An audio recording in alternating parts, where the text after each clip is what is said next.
Bonsoir à tous et bienvenue à votre émission C'est Sans Tabou, deuxième partie du thème qui a donc débuté hier. Le thème est le suivant, la rentrée scolaire 2016-2017 au Gabon, quel apport des syndicats et des parents. Eh bien ce soir, nous avons à nouveau 4 invités.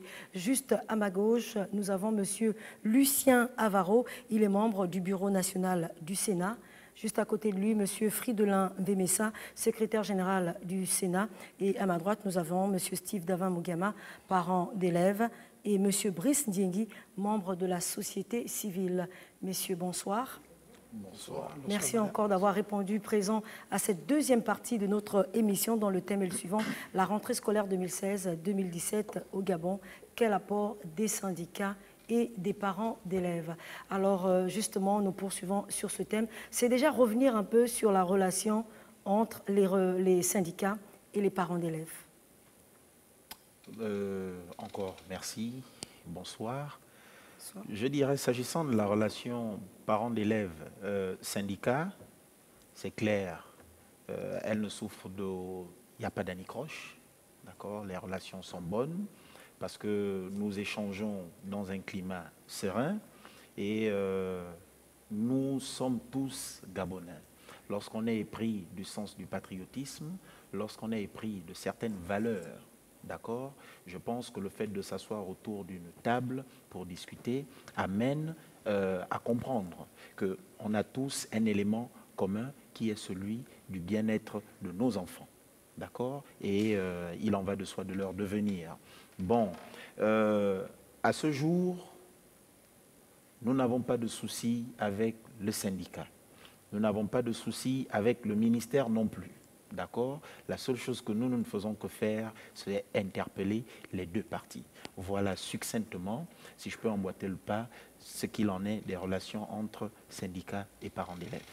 Justement, interpellant les deux parties, le ministère, mais également le syndicat, quelles sont les actions concrètes que vous avez déjà posées depuis là? Bon, nous, au niveau de l'association des parents d'élèves, vous savez, un de nos collaborateurs, M. Mesui, d'accord, qui avait été convié par les membres du Sénat à une réunion, à des séances d'échange, avait émis certains vœux. Et au cours de cet échange, beaucoup de choses se sont dites, d'accord, aussi bien de la part des syndicats que des parents d'élèves. Bon, cela va de soi que les parents, nous, ce que nous faisons, nous avons un rôle d'accompagnateur, nous avons un rôle de catalyseur. Ce que nous voulons faire vis-à-vis des syndicats, c'est simplement dire aux syndicats, c'est vrai que ce que vous posez comme revendication est là, mais cependant, nous nous appuyons aussi sur un élément. Nous sommes d'abord Gabonais. D'accord? On n'a pas deux pays. Et d'ailleurs, moi je le soulignais une fois avec certains de mes partenaires, certains parents d'élèves, je relevais un fait. Je disais ceci, je serais tenté d'aller un peu plus loin, titiller la fibre patriotique de nos frères syndicalistes, en leur disant, au fait, vous êtes d'abord fonctionnaire, d'accord? Vous êtes soumis au Code général de la fonction publique, d'accord? De ce fait, vous n'êtes pas salarié gabonais pour être des syndicalistes. Cependant, on ne vous retire pas le droit d'exercer votre droit syndical. Est-ce que vous voyez un peu? Donc, à ce niveau-là, je crois que nous, notre apport ici, nous les interpellons sans cesse pour dire attention, c'est vrai que vous demandez ceci, mais cela ne vous exempte pas de faire ça. Car si vous avez des droits, vous avez aussi des devoirs. Alors, les syndicats, vous êtes donc des partenaires sociaux face au gouvernement de la République. Est-ce que ce lien-là avec les parents est justifié? Est-ce que ce lien, ces rencontres sont permanentes avec les parents? Bon, je crois que la relation syndicat-parents d'élèves doit être une relation permanente, une relation efficace. Parce que lorsque le parent envoie son enfant à l'école, il a envie que cet enfant réussisse, parvienne, devienne un responsable demain. Et le rôle de l'enseignant, c'est de faire en sorte, c'est de, entre guillemets, c'est de fabriquer cette personne en devenir. Donc, la relation doit être une relation permanente, comme je l'ai dit, chacun jouant son rôle. Le parent aidant l'enseignant à suivre, à conduire l'enfant vers cet être souhaité. Et l'enseignant, lui, mettant le parent au courant de tous les comportements déviants que l'enfant peut être amené à adopter dans un milieu scolaire. Vous savez que lorsque l'enfant quitte de chez lui pour venir à l'école, il passe plus de temps avec l'enseignant qu'avec le parent. Donc il faudrait que le parent sache ce que l'enfant fait à l'école et que l'enseignant, lui également, sache quels sont les problèmes que rencontre le parent d'élève dans l'accompagnement de son enfant. Donc c'est une relation étroite. Et les deux doivent regarder vers le même objectif. C'est de faire en sorte que cet enfant devienne l'adulte qu'on souhaite demain. Donc, mais il se trouve que beaucoup de parents sont illettrés. Beaucoup de parents sont pris par d'autres occupations professionnelles et d'autres commerciales, communautaires. Donc il se trouve que le parent n'a pas le temps nécessaire de suivre son enfant. Mais nous, qu'est-ce qu'on fait? On se met à la fois, à la place nous sommes à la fois parents d'élèves et enseignants en même temps. Donc lorsque un problème se pose, nous voulons que les parents d'élèves nous appuient dans la démarche du mieux-être éducatif. Bon, il se trouve que certains parents le comprennent, d'autres ne le comprennent pas, d'autres pensent que les enseignants en font trop. Bon, comme on dit, droit va avec devoir. Rien ne peut aller sans l'autre. Nous avons des droits, mais nous avons aussi des devoirs. Parce que nous avons le devoir, notre devoir premier, c'est de donner aux enfants une éducation de qualité. C'est de fabriquer, entre guillemets, des hommes, des citoyens responsables demain, qui vont prendre le devenir du pays. C'est notre principal objectif. On le fait dans un cadre bien approprié. Mais lorsque ce cadre-là ne va pas avec l'objectif terminal souhaité, vous voyez que l'enseignant peut être amené à prendre à contre-cœur des décisions comme geler les cours, comme refuser de commencer une année scolaire, parce qu'il se dit le cadre dans lequel évolue l'enfant n'est pas un cadre idéal. Et nous voulons que les parents d'élèves nous appuient pour que nous ayons vers le troisième partenaire qu'est l'État, en parlant le même langage, c'est-à-dire offrir à nos enfants un cadre, un milieu attrayant pour son éducation. Alors, messieurs, la rentrée scolaire est prévue pour le 31 octobre 2016 par la tutelle qui est le ministère de l'Éducation nationale. Peut-être, quelle est votre contribution aux deux parties pour que cette rentrée soit tout de même une réussite et que nos enfants aillent à l'école? À quel niveau se situe votre contribution? Nous sommes prêts à commencer les cours le 31. Mais nous avons quand même posé quelques préalables à cette rentrée apaisée tant souhaitée par le gouvernement. Donc on dit, c'est vrai qu'on ne peut pas tout faire tout de suite. C'est vrai, on vous l'accorde. Mais sachez aussi que nous avons toujours posé les mêmes problèmes tout le temps. Vous devez le reconnaître au moins. Mais faites en sorte que les enseignants qui ont des préoccupations puissent voir ces préoccupations-là réglées avant la rentrée. Nous pensons par exemple à l'organisation du concours d'entrée à l'ENS. Vous savez, ça ne demande pas un apport financier. Le concours avait été programmé. Il devait avoir lieu le 25 juin dernier, mais il a été reporté sans raison valable, alors que les candidats étaient déjà là pour passer ce concours-là.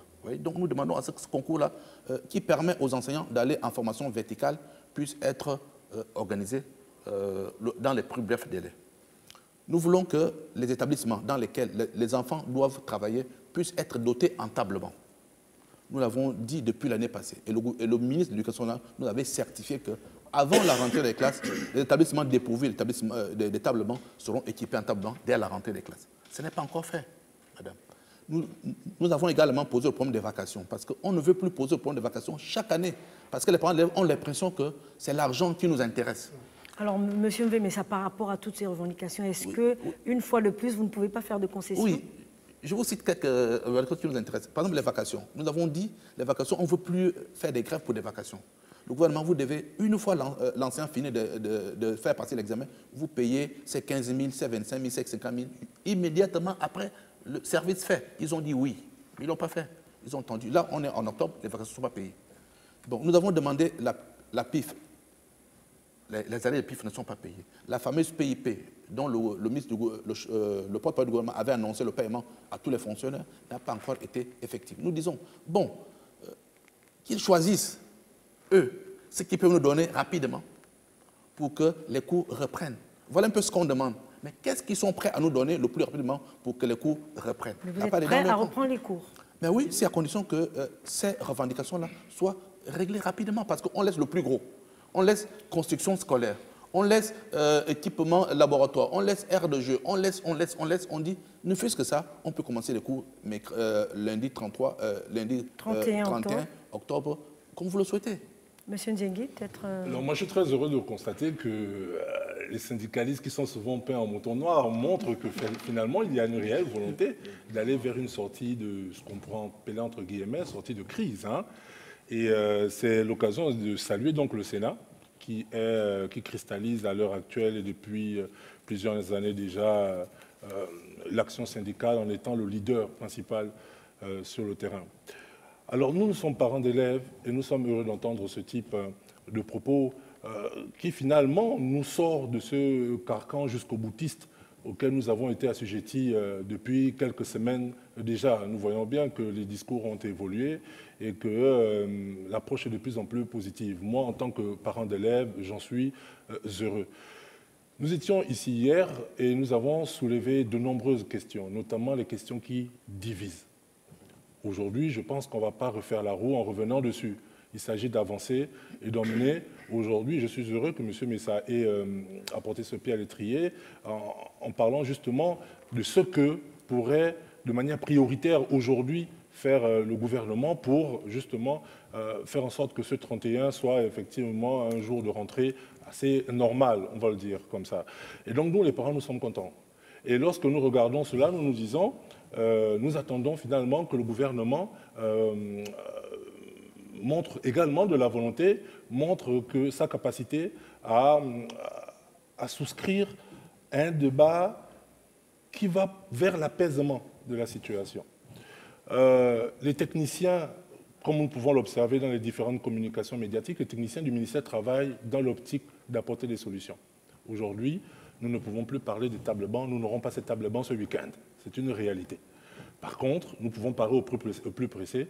Et il est donc important qu'aujourd'hui, les uns et les autres arrivent à mettre de l'eau dans leur vin, parce que nous, les parents, tout ce que nous attendons, c'est que ce lundi, nous nous levions très tôt ce matin et qu'il y ait reprise de cours, que nous déposions, qui dans un établissement privé, qui dans un établissement public, l'ensemble de nos progénitures. Alors, Monsieur Avaro, peut-être revenir un peu sur les priorités actuelles qui feraient que vous puissiez reprendre les cours lundi. Merci déjà de m'inviter sur ce plateau pour débattre de l'école gabonaise. Je voulais dire de l'école républicaine. Tout se passe comme si la priorité, c'est d'aller en classe. Pour nous, parents? Pour tout le monde. Je suis parent d'élèves, même si je suis enseignant.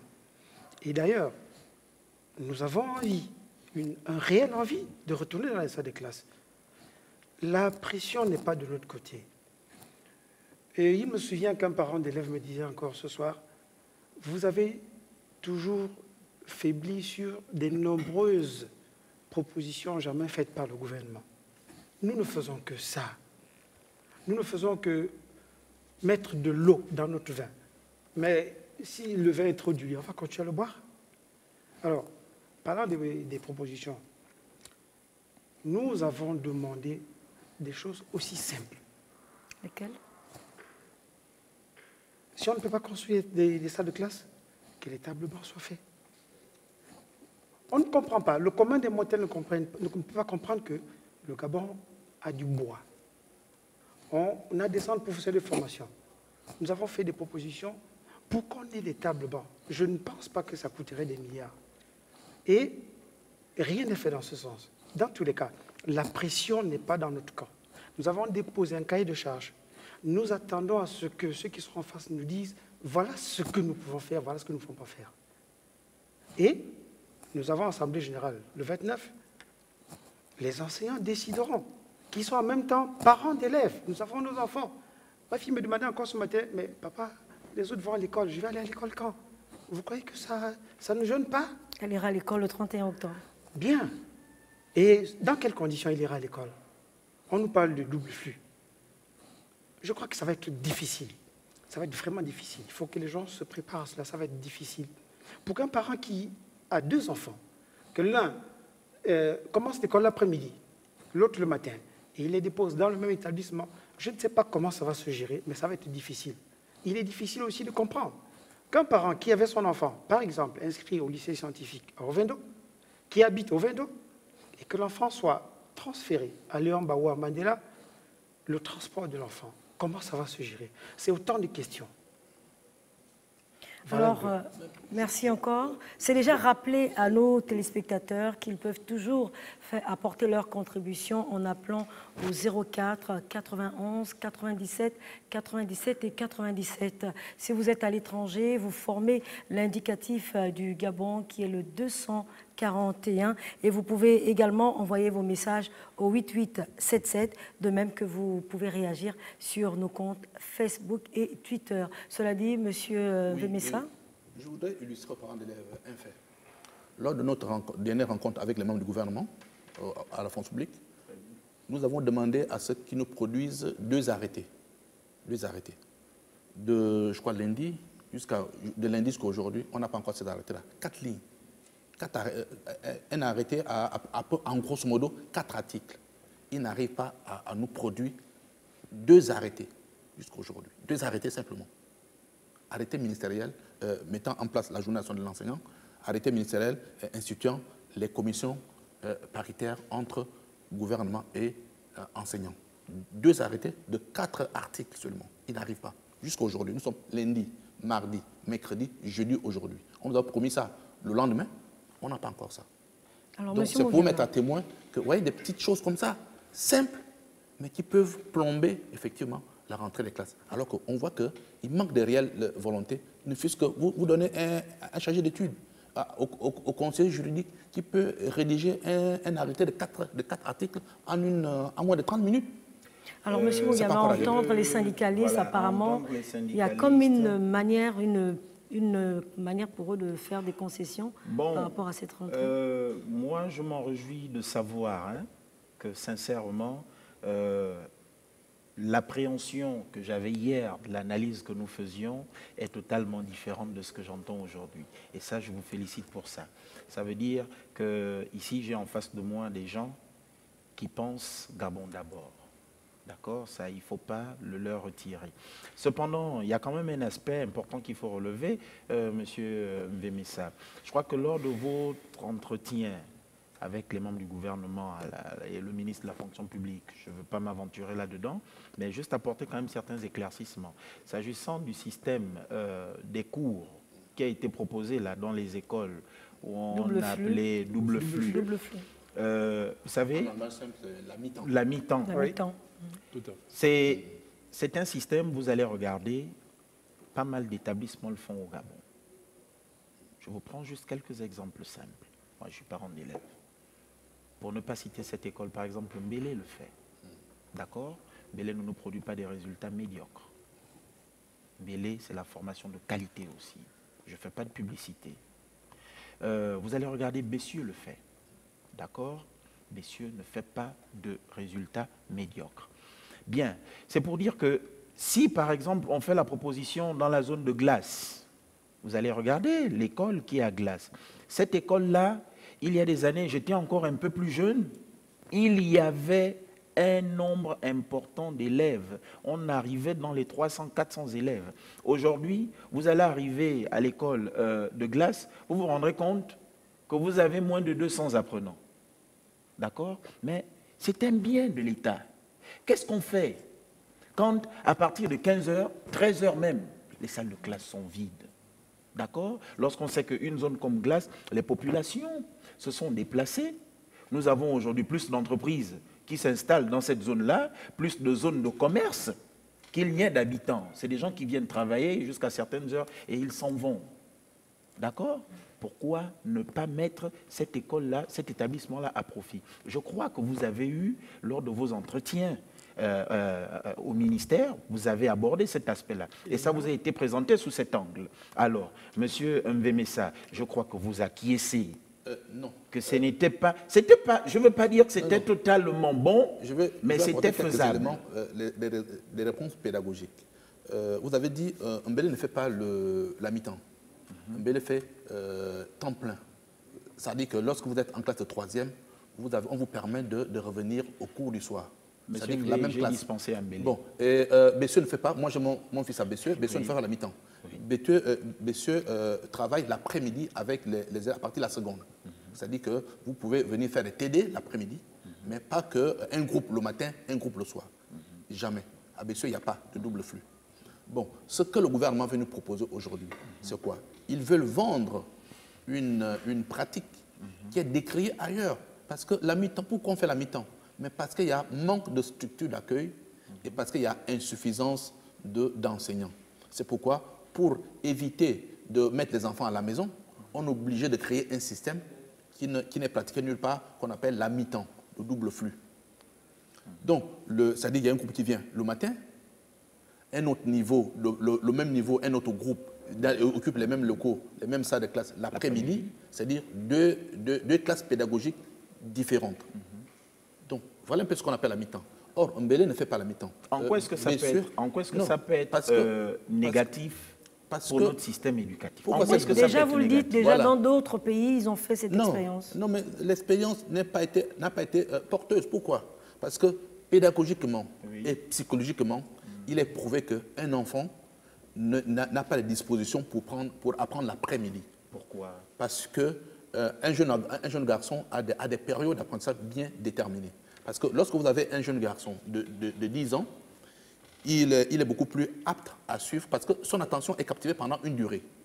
Donc, c'est pourquoi les cours sont séquencés en 15 minutes, 30 minutes, 45 minutes. Parce qu'on sait qu'un enfant a une attention soutenue pendant 15 minutes lorsqu'il est tout petit. Mais en après-midi, nous avons toujours les heures. En après-midi, pourquoi? Parce qu'on choisit des activités qui sont pratiquées en après-midi. Parce qu'en après-midi, c'est généralement le travail manuel, c'est généralement les activités DPS et des travaux pratiques. Vous savez, ce sont des matières. Et dans l'après-midi, qu'est-ce qu'on fait? Tous les jours. Je vous dis, parce que d'abord, le volume horaire n'est pas atteint. Lorsque nous sommes dans le premier cycle, c'est-à-dire au primaire, la mi-temps n'apporte rien parce que le volume horaire n'est pas respecté, n'est pas celui-là.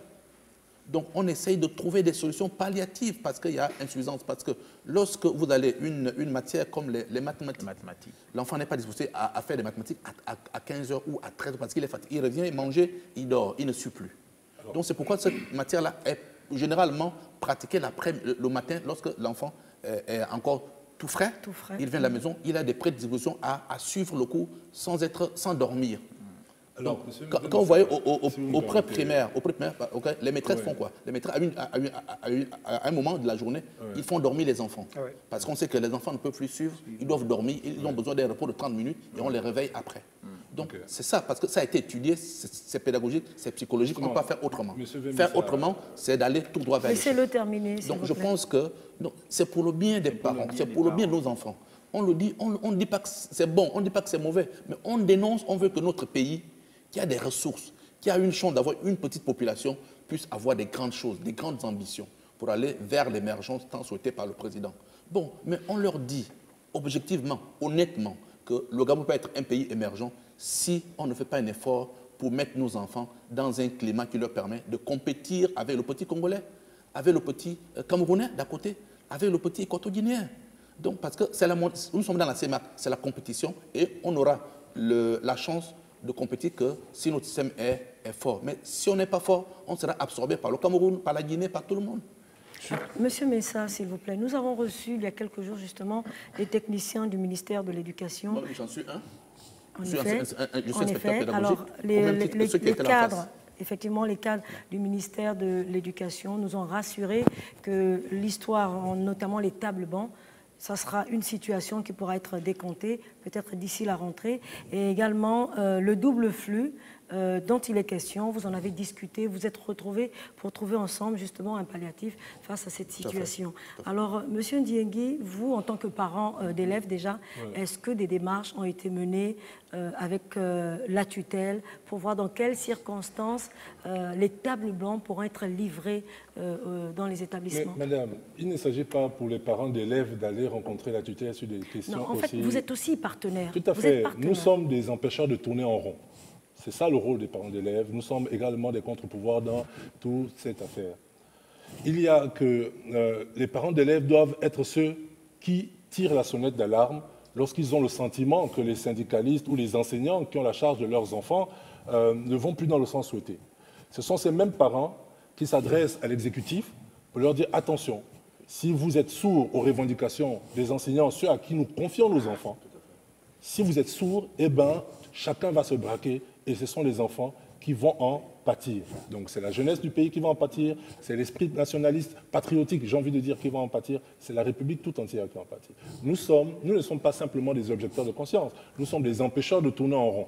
C'est valable dans un sens ou dans un autre. Ce que je veux dire, c'est que nous pourrions rester à discuter des questions de table-banc, M. Vemessa, c'est pour avoir tenu des discussions avec M. le ministre sur la question, qu'il y a un effort qui est fait par le gouvernement à travers une convention via une entreprise qui est censée fournir ces tablements. Et je pense savoir à ce sujet une série de livraisons sont prévues. Après, vont-elles être effectives? Mais déjà, elles sont prévues. Je pense que nous sommes au même niveau d'information, du point de vue de l'exécutif. Oui, je confirme, mais il était question que, vous voyez, là où le gouvernement pêche toujours, il était question que ce matin, qu'on se rende sur les lieux, en coq, ou des fabrications, pour qu'ils nous montrent effectivement les premiers tableaux qui sont livrés. Ils nous ont plus appelé. Hein. Donc, on donne l'information. Rien ne dit. Attention, monsieur on s'est convenu. C'est pourquoi je vous parle de niveau d'information. Voilà. Sur cette question des tables-bancs, sur la possibilité d'une mise à disponibilité de tables-bancs dans les jours qui suivent, de sorte qu'à la rentrée, certains établissements qui sont vraiment en difficulté sur cette question voient cette situation réglée. Nous sommes au même niveau d'information. Je pense qu'on est d'accord sur cette question. Donc, aujourd'hui, on ne va pas faire un discours, on va pas souscrire à des échanges de marchands de tapis. Le tapis est à 5 000, non, il est à 5 500. Non, finalement, il est de qualité supérieure. Ce n'est pas la raison pour laquelle nous sommes là. Nous sommes heureux que déjà vous ayez montré votre volonté d'aller vers une sortie de crise. La rentrée, c'est le 31, donc lundi. Dans quelques jours, sinon dans quelques heures, vous allez entrer en Assemblée générale avec vos collaborateurs. L'exécutif vous regarde, le ministère vous regarde, le ministre vous regarde. Nous, les parents, nous regardons le ministre, nous vous regardons, nous disons que vont-ils décider les uns et les autres. Aujourd'hui, il est important de nous dire, pour vous, M. Vemessa et votre collaborateur, nous qui sommes les parents, nous qui avons le cœur en l'air parce que nous nous interrogeons sur ce qui va arriver dans l'avenir, cet avenir proche, nous aimerions savoir aujourd'hui, qu'est-ce qui, sachant la situation, le contexte difficile, en rappelant que nous sortons d'une situation post-électorale qui n'a pas été facile pour le pays. Il y a un nouveau gouvernement qui vient d'être mis en place. Nous sommes dans une programmation de 100 jours qui fait que chacun va partir dans des prises de contact, dépoussiérer les anciens dossiers, revenir sur les vieilles questions. Aujourd'hui, qu'est-ce qui, de manière prioritaire, sans être extravagant, pourrait aujourd'hui vous emmener, vous syndicalistes, notamment le Sénat, à reprendre le chemin de salle de classe lundi? Bien. Alors, messieurs, s'il vous plaît, avant de continuer justement nos débats, eh bien, nous avons nos téléspectateurs qui s'intéressent également à ce débat et qui appellent. Alors, nous allons pouvoir les écouter. Apparemment, il y a 4 appels. Nous allons les écouter à tour de rôle et tout de suite, nous allons revenir sur ce plateau. Madame, monsieur, bonsoir. La question que je voudrais poser, c'est à M. Fridolin, c'est qu'en général, lorsque quelque chose n'a pas marché, parce que ces grèves-là, ça fait des années qu'il y a des grèves au Gabon, et ce sont nos enfants, ce sont nos frères, c'est le Gabon de demain. Est-ce qu'on ne peut pas changer de stratégie, chercher autre chose? Parce que ce sont nos enfants qui souffrent. Voilà, merci, c'est ma question. Alors, au fur et à mesure, la deuxième question, monsieur ou madame, bonsoir. Oui, bonsoir madame. Par rapport à la mission, je constate que depuis hier, les invités sont toujours les mêmes. Et ce que je trouve vraiment désagréable et déplorable, c'est que vous invitez que les membres du Sénat. J'ai du mal à comprendre qu'avec tous les syndicats qui existent au Gabon, vous amenez toujours M. Fridolin. Je crois que la CONACICET est, à nos yeux, le syndicat le plus représentatif. Je ne sais pas pourquoi vous ne les invitez pas. J'ai du mal à comprendre. Et puis, il y a une question que je voudrais poser à M. Fridolin. J'ai lu quelque chose qui passait en boucle sur Gabon 24, que les vacations ont été payées. J'ai envie de savoir si elles ont été payées de manière intégrale ou juste une petite partie. Voilà. Merci et bonne soirée. Alors, le suivant. Bonsoir, monsieur, madame. Allô, bonsoir. Mais on a le plus souvent l'intention de jeter l'anathème sur les enseignants. Avant tout, les enseignants, c'est des êtres humains, et des parents de famille. Moi, déjà, en l'occurrence, qui vous parle, je suis enseignant et je suis parent de famille. Alors, il est vraiment inadmissible qu'à chaque fois qu'on revienne sur les mêmes situations, il va falloir à un moment donné que l'État prenne ses responsabilités. Parce que la situation actuelle, ce n'est pas une situation présente. Elle ne date pas d'aujourd'hui. Donc, je disais, il va falloir que l'État prenne ses responsabilités. De la même manière qu'elle prend les responsabilités en ce qui concerne les élections, etc., elle doit prendre les responsabilités afin que l'enseignant soit au préalable respecté. Parce qu'on a toujours jeté tout ce qui est mauvais sur l'enseignant. En même temps, on revendique quelque chose qui est normal. Je vous en prie. Alors, la dernière intervention. Bonsoir. Ok, oui, bonsoir. Oui, bon, je viens participer à l'émission. Je voudrais un peu parler plus précisément à M. Frédelin que la MITA n'est pas d'aujourd'hui. Nous avons appris à l'époque que ça faisait la mi-temps. Ça n'a pas empêché à ce que les gens puissent réussir. Donc, si les gens trouvent ce genre de palliatif, on accepte. On accepte. Il ne faut pas qu'on fasse le bras de fer. Comme si nous soyons patriotiques. C'est notre pays, ce sont nos enfants. Donc, il ne faut pas qu'on puisse faire un bras de fer comme si c'était le pays de quelqu'un d'autre. En tout cas, c'est notre pays et que les gens comprennent que ces mesures-là, ça peut contribuer aussi à la bonne éducation des enfants. Parce que beaucoup, aux années 70, 72 et tout ça, il y avait la mi-temps. Et les gens ont bien réussi. Merci. Messieurs et dames, merci encore pour votre intervention. Nous rappelons que vous pouvez appeler au 04 91 97 97 si vous êtes au Gabon, et si vous êtes à l'étranger, vous formez d'abord le 241 qui est l'indicatif du Gabon. Vous pouvez également envoyer vos messages au 8877, de même que vous pouvez réagir sur nos comptes Facebook et Twitter. Alors messieurs, vous avez entendu chaque intervention. La première déjà, vous les enseignants, apparemment cette question vous est réservée. Changer de stratégie, est-ce qu'il est possible aujourd'hui de changer de stratégie? Parce que chaque année, chaque rentrée scolaire, on assiste toujours à ces mêmes recommandations. Oui, comme disait le premier intervenant, changer de stratégie. Nous y avons pensé. Et je voudrais d'abord poser une question avant de répondre à celle-là. Nous acceptons malgré tout d'aller en classe. Ce qui est déjà bien. Et là, je parle en tant qu'enseignant. Enseignant. Si nous acceptons malgré tout d'aller en classe, cette année, on a eu 34 000, je crois, admis en 6e. La démographie étant galopante, on en aura 50 000 l'année prochaine. Qu'est-ce qu'il adviendra d'eux? C'est ça notre principale inquiétude. Ça veut dire que vous pouvez aller au cours, vous pouvez reprendre le chemin de l'école, mais entre-temps, les négociations se poursuivent. Je voudrais dire, madame, nous avons suffisamment, à notre avis, mis de l'eau dans notre vin, comme je disais en début d'émission. Et nous pensons, comme disait le premier intervenant, s'il faut changer de stratégie. Nous l'avons même proposé au cours de la réunion avec les membres du gouvernement. Nous avons dit ceci. Nous sommes prêts à donner 9 mois de notre salaire, si ça peut contribuer à construire les écoles, et on met des bases pour qu'il n'y ait plus jamais de grève. Voilà une des stratégies à laquelle nous avons pensé. Vous êtes vraiment prêts pour cela? Mais bien évidemment, parce que après avoir attendu longtemps, après avoir dit on va faire ci, on va faire ça, après avoir fait les états généraux de l'éducation en 2010, rien n'est fait. Rien, je vous assure, rien n'est fait. Prenez notre cahier de charge. Vous allez compter le nombre de points qui sont faits là-dessus. Nous ne voulons pas contribuer à la descente aux enfers du système éducatif gabonais. Et c'est pour ça que nous voulons à un moment donné dire stop. Et c'est ça notre cri du cœur. On ne veut pas être comptable de cela. Juste pour ajouter que, vous voyez, bon, la dame nous demande de changer de paradigme, de stratégie. Comment on fait? On le fait tout le temps. Nous donnons, vous voyez, les gens ne voient pas le moment où on rentre en grève. Mais les gens ne voient pas le moment où on suspend la grève pour donner la chance au gouvernement. Parce que je vous rappelle que l'année passée, le Sénat avait suspendu la grève, sa grève, le 30 janvier.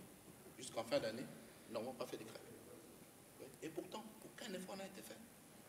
Donc, le système a mis temps. Mais c'est un système palliatif. Qui a réussi. Non, ça n'a pas réussi. Qui a réussi, comme a dit une des téléspectatrices. Non, ça n'a pas réussi. Il ne faut pas compter les quelques individus qui ont réussi. L'école a pour objectif de faire réussir tout le monde. La réussite pour tous. Ce qui est un idéal. Oui. Qui reste un idéal. On y arrive à plus de... Quand 60%, c'est bien. Mais quand il y a 30% de réussite, vous voyez, les deux au bac, c'est combien? C'est 34, on est content. C'est au CEP, c'est 45, on est content. Non. La réussite, le rôle d'un enseignant dans une classe, c'est de faire réussir tous ses élèves. Et pour cela, il doit être dans un cadre, évoluer dans un cadre. Parce que lorsque nous avons appris à cette époque-là, combien réussissait? Ouais, quand vous rencontrez votre collègue, il dit, ah, c'est mon collègue, il est avec moi. Mais qu'est-ce que tu fais? Ah, je suis chauffeur. Qu'est-ce que tu fais? Je suis agriculteur au village. Qu'est-ce que je fais? Ah, je ne fais rien. Mais ça veut dire que il y a quelque chose, l'école a manqué à quelque chose. Donc l'école a pour titre de faire réussir tout le monde. On ne doit pas compter les réussites sur le bout des doigts. Non. On doit faire réussir le plus grand nombre. Voilà l'idéal. Voilà l'objectif de l'école. Bon, inspecteur a dit, bon, il a lu sur les réseaux sociaux que l'État est en train de payer les vacations. Bon, il semblerait que, bon, moi j'ai pas... Bon, peut-être que vous n'avez pas l'information, non, mais j'ai l'information officielle, mais ce qui est payé aujourd'hui, c'est le BPC. Voilà, uniquement le BPC. Uniquement le BPC. C'est déjà une avancée, c'est déjà ça. Il y a une volonté du gouvernement. Mais justement, on dit déjà que le BPC est payé. Il reste le parent d'élève en train de rire. Alors, il reste le certificat d'études, il reste le bac, il reste l'ENI, il reste l'ENES. Ne doit pas-t-on finalement voir là la volonté du gouvernement de s'inscrire à vos revendications? Si le gouvernement aurait suivi nos conseils, on ne serait pas là aujourd'hui à réclamer ça. Mieux vaut tard que jamais. Non, parce que là, on retarde la rentrée. Vous voyez? Donc, il faut anticiper pour éviter qu'on se retrouve bloqué. On n'est que jeudi, monsieur Vémessa. Oui, non, je n'ai pas d'appréhension, madame. Je dis seulement que pour l'avenir, évitons, il faut anticiper. Parce qu'on dit gouverner, c'est prévoir. Vous voyez, on a fait des bonnes propositions, chers parents d'élèves. Nous avons dit ceci.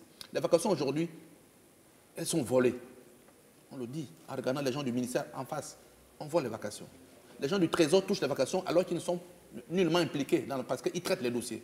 Mais nous avons dit, pour éviter que l'envol de vacations ne prenne de plus en plus l'ascenseur, qu'on trouve un moyen pour ne rémunérer que l'homme qui fait passer ou la femme qui fait passer l'examen à l'enfant. Ça veut dire que quand je surveille un examen, c'est 5 000 francs l'heure. J'ai surveillé 3 épreuves, à raison de 3 heures, on fait 3 heures fois temps d'épreuves. Ça me fait à peu près, grosso modo, 75 000. Bon, une fois j'ai fini de surveiller, une fois j'ai fini ma tâche, on me fait signer la fiche de vacation, le président du centre, et puis l'agent du Trésor qui sera là dans le centre contresigne avec le cachet du Trésor et vous amenez votre fiche, qui sera une fiche de paye, entre guillemets, au Trésor et le Trésor vous décaisse les 75 000. Vous partez chez vous. Et vous n'avez plus rien à voir avec le ministère. Vous voyez? Ça, ils ne veulent pas. Pourquoi? Parce qu'il y a à boire et à manger derrière. Madame, il y a à boire et à manger derrière. Nous, on dit, mais c'est une solution facile. Parce qu'il y a des trésoreries partout dans le Gabon. Dans toutes les villes du Gabon, il y a des trésoreries. Dans toutes les villes du Gabon, il y a une trésorerie. Quoi de mieux? Bon, alors, une question également qui a été posée par un téléspectateur. Pourquoi on invite que le Sénat? C'est déjà répondre à ce téléspectateur cette émission, excusez-moi, monsieur Vémessa, est consacrée à la rentrée scolaire 2016-2017. Et il est question ici d'inviter tous les syndicats. Demain, par exemple, pour l'émission de demain, nous aurons les responsables de la CONACYCED. Aujourd'hui, cette deuxième partie est consacrée au Sénat parce que la première émission hier, les sujets n'étaient pas arrivés à leur terme. Alors, nous avons pris pour cette deuxième partie toujours le Sénat, mais demain, la CONACYCED sera parmi nous. Non, il faut me dire qu'on ne peut pas opposer le Sénat à la CONACYCED. Non, parce que nous faisons le... Non, c'est aussi un syndicat, on doit les écouter aussi. Donc, bien évidemment. Nous posons les mêmes problèmes. Peut-être la stratégie, c'est la stratégie qui change. Peut-être. Bon, parce que nous sommes tous des collègues, nous posons les mêmes problèmes. Et puis, on est tous frères, on se rencontre, on discute. Donc, peut-être que le Sénat a sa philosophie de lutte syndicale et la CONACYCED a sa philosophie de lutte syndicale. Donc, mais l'objectif terminale, c'est de voir les conditions de vie et des enseignants s'améliorer et l'environnement éducatif améliorer également. Une question aux syndicalistes, s'il vous plaît. Lorsque vous allez en grève aujourd'hui, est-ce que l'État, en tant que fonctionnaire de l'État, est-ce que l'État vous paye lorsque vous entamez les grèves? Oui.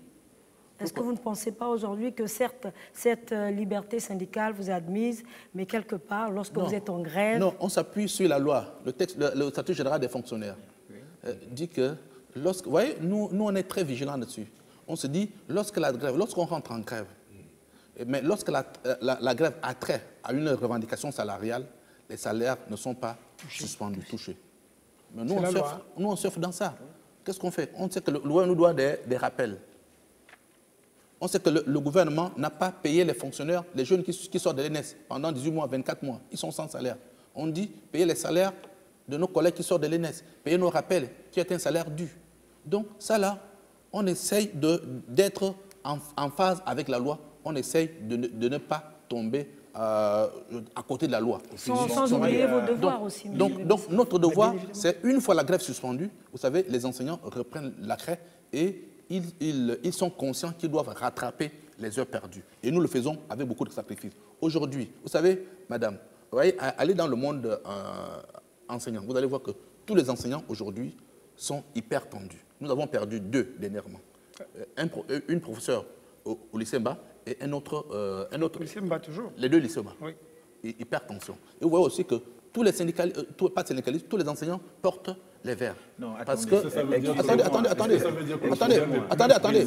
Oui, pourquoi? Parce que vous savez, lorsque vous devez encadrer, aller au lycée Mba à la rentrée des classes, rentrer dans une salle de classe. Vous allez voir que au lycée Mba, je ne vous parle du lycée Mba, vous allez voir que dans une salle de classe, en 6e, vous avez à peu près 100 bonhommes. Et vous allez comme ça, vous avez 100 bonhommes dans une salle et vous avez comme ça 7 salles de classe. Non, excusez-moi. Voyez-vous, le volume de travail que vous avez, ça peut vous créer... Il y a une réaction de M. Moudiama en tant que parent d'élève. Vous savez, je le dis encore, je suis parent d'élèves et formateur. J'ai eu cet entretien avec une dame qui est enseignante au lycée Léon Mba. Je me suis présenté pour une de mes nièces qui avait eu des soucis, elle était en première A2. Et la dame me fait comprendre qu'écoutez, moi j'ai mes problèmes, voilà, j'ai la tension aujourd'hui, vous les parents, les enfants. J'ai fait comprendre à la dame ceci. Si vous voulez parler des cas d'hypertension, il n'est nullement avéré ou démontré dans le monde entier que cela est dû à l'enseignement. C'est une maladie, excusez-moi, c'est une maladie. Qui a des origines. Voilà, qui a des origines. Et encore, il y a plusieurs origines qui vont amener des cas d'hypertension. Oui. Je ne veux pas m'hasarder, je ne suis pas médecin, d'accord? Cependant, nous côtoyons quand même ce monde-là. Oui. Alors, c'est pour dire que quand on est dans un métier, il y a des risques dans ce métier-là. Vous êtes enseignant, il n'a jamais été de la volonté, moi je le dis toujours même à mes confrères, qu'il n'a jamais été de la volonté de qui que ce soit de rendre l'autre malade. Le gouvernement, si le gouvernement par exemple commence à vous rendre malade, qui va enseigner demain? Nous-mêmes les parents, ça nous mettra mal. On est d'accord. Je veux en venir. Je veux en finir parce que non, je ne veux pas perdre le fil de l'idée. Okay. Et je viens, vous savez, moi, je suis allé au ministère, d'accord? J'ai introduit une lettre, une demande d'audience auprès du ministre, parce que c'est un peu, sans vouloir faire du chauvinisme au crin, je suis allé pour le rencontrer, c'est par rapport au concours de l'ENS, d'accord? Parce que j'ai eu des retours de certains jeunes qui venaient, qui avaient la fougue de dire, bon, nous, voilà, le concours va être programmé et tout ça. Et comme nous, on donne des enseignements un peu ici et là, ils disent, non, monsieur, est-ce que vous avez l'information? On dit, oui, on l'avait. Mais... vous savez, pour prendre certaines choses avec des pincettes, nous avons reçu des explications du ministère. Et je crois que M. Mvemessa, vous le saviez, vous les aviez. Le ministère vous avait fait comprendre quoi? Que le concours de l'ENS, avant, on sait comment ça se passait, c'était un peu monnayé. C'était un désordre, c'était un tout. D'accord? À partir de là, qu'est-ce que vous allez préconiser? Qu'on retarde un peu l'échéance pour que les choses soient bien faites? Ou bien qu'on fasse un concours qui sera bidouillé? C'est un faux problème. C'est pas un faux problème. Non, c'est pas un faux problème. Monsieur Mvemessa, vous le saviez vous-même. Non. Non, vous le saviez, s'il vous plaît. Non, vous savez, vous en aviez discuté. Vous savez, le ministre nous fait une révélation en discussion. C'est le ministre qui nous donne l'information selon laquelle il a suspendu le concours parce qu'il semblerait que les enseignants ont donné de l'argent à X. J'ai dit séance tenante au ministre, mais virez ces responsables que vous connaissez. Pourquoi vous ne les virez pas? Séance tenante, j'ai dit ça au ministre. Que pourquoi vous ne pouvez pas virer ces gens qui ont perçu l'argent sur le dos des enseignants? Virez-les. Donnez leur nom et vous les virez. J'ai pour ça séance tenante. Donc aujourd'hui, dire que on peut, mais c'est une petite raison qui ne vaut pas la peine. Parce que quand un ministre vous dit ça, il est ministre. Mais il est là pour faire quoi? Il est là pour décider. Justement. Donc pourquoi il n'arrive pas à décider? Pourquoi? Mais l'une des décisions, l'une des décisions, moi en tant que parent d'élève, ce qui m'a quand même un peu intéressé, c'est fallacieuse. Non, parce que l'ENS, aujourd'hui, nous avons vous savez, l'appréhension et l'approche, elle est relative. Moi, en tant que parent d'élève, quand j'ai reçu, moi, quand je me suis rendu là-bas, quand j'ai reçu cette réponse-là, au terme de cet entretien, je me suis dit, bon, ce qu'on dit souvent, il vaut mieux reculer. Pour mieux sauter, ce n'est pas une mauvaise approche. Non, messieurs, nous allons devoir prendre peut-être les quatre intervenants tout de suite. Les téléspectateurs veulent également intervenir au cours de cette émission. Monsieur ou madame, bonsoir. Bonsoir. Oui, je voudrais, par rapport au thème proposé, m'adresser un peu aux parents d'élèves. Le sentiment que nous avons, c'est que les parents pensent que les syndicats, lorsqu'ils posent des problèmes, ils les posent d'abord contre les enfants. Non, il y a un certain nombre de conditionnalités qui doivent être réunies pour que l'apprentissage soit rempli. Or, en l'état actuel au Gabon, à travers la mi-temps, à travers l'absence de table-banc, à travers l'insuffisance de déficit en enseignants, l'apprentissage ne peut pas être réussi dans notre pays. Et ça, on voudrait que les parents d'élèves le comprennent. Le plus important n'est pas d'envoyer l'enfant à l'école. Ce qui importe, c'est que l'enfant aille à l'école et que, véritablement, il s'approprie la connaissance qui est transmise par l'enseignant. C'est ce que je voudrais que les parents d'élèves comprennent. Qui ne pensent pas que les syndicats sont là simplement pour casser le gouvernement ou alors sacrifier les enfants. Merci. Merci, monsieur. Le deuxième appel. Bonsoir.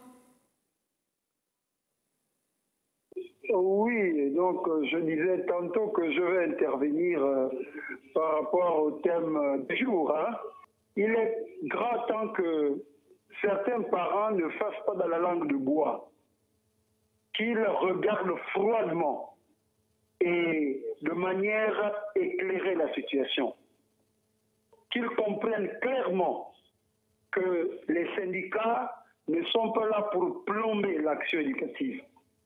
Les syndicats sont là pour contribuer à l'évolution de l'action éducative dans ce pays. Donc, j'étais souvent l'anathème sur les syndicalistes, n'est pas souvent de bonne loi, parce que beaucoup de parents pensent que les syndicats naviguent à contre-courant. Il est temps que les parents voient effectivement que beaucoup de choses demandées par les syndicats ne sont pas réalisées. Et que ces choses-là, il est temps que le gouvernement prenne aussi ses responsabilités pour que l'action éducative soit purement et simplement efficiente dans ce pays. Voilà un peu ce que je voulais dire, que les parents d'élèves, au lieu de faire dans la langue de bois, prennent à bras le corps ce problème, comme j'ai vu les parents d'élèves de l'ex-lycée scientifique se lever pour dire qu'il est anormal que l'on ferme un lycée scientifique au détriment d'un CS. Voilà ce que je tenais à dire. Merci, monsieur. Peut-être une dernière intervention, s'il vous plaît. Une dernière. Monsieur ou madame, bonsoir. Bonsoir. En fait, je voulais prendre... En fait, je disais ceci. Pourquoi se trouve qu'à chaque fois que les enseignants revendiquent, les parents veulent toujours prendre les enseignants comme si c'était je ne sais quoi. On taxe des enseignants de tous les noms. Donc, si je prends un exemple comme PIP, par exemple, ils ont payé la PIP à certains ministères. Ils ont laissé l'éducation nationale. n'avaient pas été payés. Bon, on doit donner à certains et on doit laisser les autres. Et à chaque fois, ce sont des enseignants qui doivent toujours faire des sacrifices. Et lorsque nous le faisons, il y a certains des parents d'élèves qui ne reconnaissent pas cela. En fait, c'est ma contribution par rapport à cette émission. Merci. Merci, messieurs, pour ces différentes contributions. Peut-être aller un peu plus vite, parce qu'apparemment, nous sommes bientôt ici, à la fin. les parents d'élèves... C'est des contributions qu'on apporte. Le concours de l'ENS. On disait que le ministre a suspendu le concours parce qu'il semblerait que ce concours était monnayé. J'avoue que c'est un concours interne qui permet aux enseignants d'aller se perfectionner pour effectivement conforter leurs compétences. C'est un concours, je dis bien un concours. Ça veut dire un nombre de places limitées. Et nous avons travaillé, et le ministre nous a fait travailler avec le secrétaire général pour voir avec le DG de l'ENS combien de classes sont disponibles pour cette année scolaire 2016-2017. Nous avons fait ce travail-là, département par département, filière par filière. Mais, in fine, il vient nous dire on ne peut plus faire le concours parce qu'il semble que... Non, mais pourquoi il nous a laissé travailler durant toute l'année si le concours devait être annulé? Mais nous disons le concours doit être organisé parce que nous avons besoin des enseignants. En mathématiques, il n'y en a pas.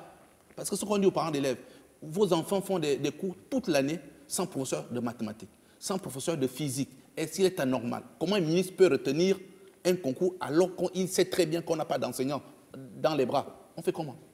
Donc, alors, voilà messieurs, nous peu sommes presque à la fin. Peut-être une conclusion pour chacun. Nous pensons que le problème, il est ailleurs. Nous avons reçu des collègues, qui, pour eux, avaient une dernière chance de passer le concours en tant qu'interne à la fonction publique. Qu'est-ce qu'il adviendra de cela? La limite d'âge. Vous comprenez donc, on est exacerbé. Voilà. Et pour conclure, je voudrais dire tout simplement que nous avons posé des préalables. La pression n'est pas de notre camp. Nous attendons que qui de droit réagisse pour que nous allions en classe lundi 31. Mais vous êtes prêts à faire des concessions pour que cette rentrée... Nous les avons déjà fait, il n'y a pas de souci. Et là, j'ai décidera. Donc, d'ici là, nous attendons. Merci bien, M. Avaro. D'accord. Alors, je ne saurais clore mon propos sans relever quand même un élément qui me semble important et intéressant. C'est savoir qu'aujourd'hui, je peux rentrer chez moi en sachant que les syndicats ont fait des concessions. Et ça, en tant que parent d'élèves, je vous remercie pour cette fibre patriotique. Parce que j'entende sur ce plateau que les vacations ont commencé à être payées. C'est vrai qu'on a commencé avec le BPC, c'est déjà un tien qui vaut mieux que 2 tu auras. En dehors de ça, les tables bancs, c'est une question que vous avez abordée. Vous avez soulevé sur le plateau ici le fait que vous vouliez que le ministère puisse parer au plus pressé. C'est pourquoi vous avez mis en avant certains éléments. Alors, vous voyez que c'est avec un satisfecit total que je constate qu'effectivement, je puis dormir sereinement, parce en sachant, M. Vemessa, s'il vous plaît, que lundi 31, mes enfants iront à l'école. Ça, c'est le cœur de père et de parents d'élèves qui vous parle. Merci. Merci, M. Mungama. M. Lingui? Moi, je souligne que la volonté est effective de part et d'autre. On arrive à faire des concessions, que les syndicalistes que nous avons la chance d'avoir sur ce plateau, nos aînés, nos confrères, montrent une réelle volonté à aller de l'avant. Je viens d'entendre que les vacations, ok, on commence par les classes de 3e, au moins elles ont commencé à être payées. Ça montre que du point de vue de l'exécutif, il y a une volonté d'aller vers une sortie de crise, si crise il y a. Alors j'espère simplement que cette volonté qui anime les uns et les autres nous emmènera vers une rentrée effective le lundi 31, ce qui apparemment s'annonce comme tel. Merci. Alors, bon, simplement dire que nous ne sommes pas là pour faire de la surenchère. Nous ne sommes pas là pour hypothéquer l'avenir des enfants. Nous voulons que chaque parent d'élève qui peut contribuer à l'aboutissement de ce dossier puisse participer à l'effort qui peut nous amener à reprendre les cours le plus rapidement possible. Et nous voulons que le gouvernement joue sa partition. Et nous aussi, nous jouerons notre partition, parce que c'est l'avenir du pays qui en dépend. Donc, je rappelle simplement aux enseignants de venir samedi à l'Assemblée générale du 29 au siège du Sénat pour qu'on leur fasse un compte rendu de tout ce qui a été fait depuis lundi jusqu'à vendredi. On leur fera un compte rendu détaillé et en toute âme et conscience, nous allons décider de la conduite, de la position à tenir quant à la journée du lundi 31 octobre 2016. Je vous remercie. Messieurs, merci encore d'avoir accepté notre invitation pour le thème de ce soir, quel apport des syndicats et des parents. Vous l'avez tous entendu, la rentrée scolaire 2016-2017 aura lieu le 31 octobre 2016. Merci encore de nous avoir suivis, mais demain, nous serons en compagnie des membres de la CONACYCED. Au revoir et bonne soirée à tous.